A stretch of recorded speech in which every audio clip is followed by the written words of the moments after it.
Iran at risk of losing its foothold in Yemen altogether, in your opinion? It really depends on what happens to those who operate Iran's missiles from Yemen. They smuggle in the missiles. They break these missiles up and they smuggle the different parts from different entry points into Yemen, and they have hidden them. If, despite all these developments, Iran's allies and Iran's military operatives continue to have control over the missiles and continue to be available to fire those missiles if and when Iran instructs them, then we will have a problem. Otherwise, I think what happens in Yemen, of course, we want the Houthis to be weakened. It's very important. The Houthis have, according to various reports, have developed a more independent line from Iran. But what worries us in Israel the most is the missiles that the Houthis have, and we have to wait and see what happens to those missiles and drones and the ability of Iranian aligned actors in Yemen to operate them despite all the developments in that country. How does the UAE-backed southern takeover change the balance of power in Yemen, especially in relation to the Houthis? Well, excuse me, southern Yemen is where the Iranians have been using the sea, the Yemeni access to the sea, the Houthis' access to the sea to bring weapons into Yemen. And also it gives the Houthis an economic lifeline.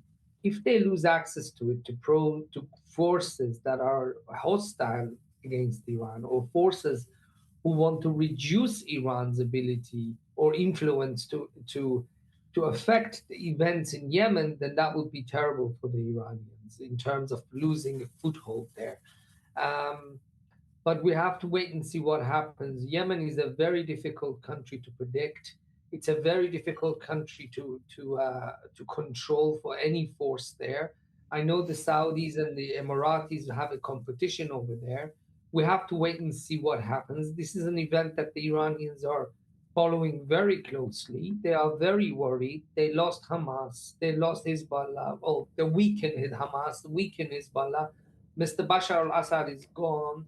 The Iraqi militia are not as willing as before to enter into Iran's battles on their behalf. Mm-hmm. So if something happens to the influence of the Houthis in Yemen, I think the Iranians would take it very badly, and they are looking at what happened over there. But my worry is what happens to those missiles and drones that Iran has hidden in Yemen. Which, of course, brings me to the next question. What opportunities or risks does this new southern entity present for Israel?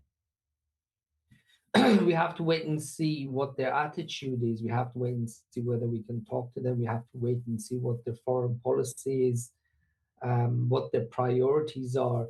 The people of Yemen have far bigger priorities than Israel. It is, if I'm not mistaken, the poorest country in the Middle East. There is some malnutrition in some parts of Yemen. We have to wait and see what their focus is going to be. Then we can decide. Until then, it's all assumptions because, as I mentioned previously, it's very difficult to predict what will happen in Yemen. Controlling Yemen, a country that is very, very mountainous and very, very tribal, is very difficult for any foreign-backed force.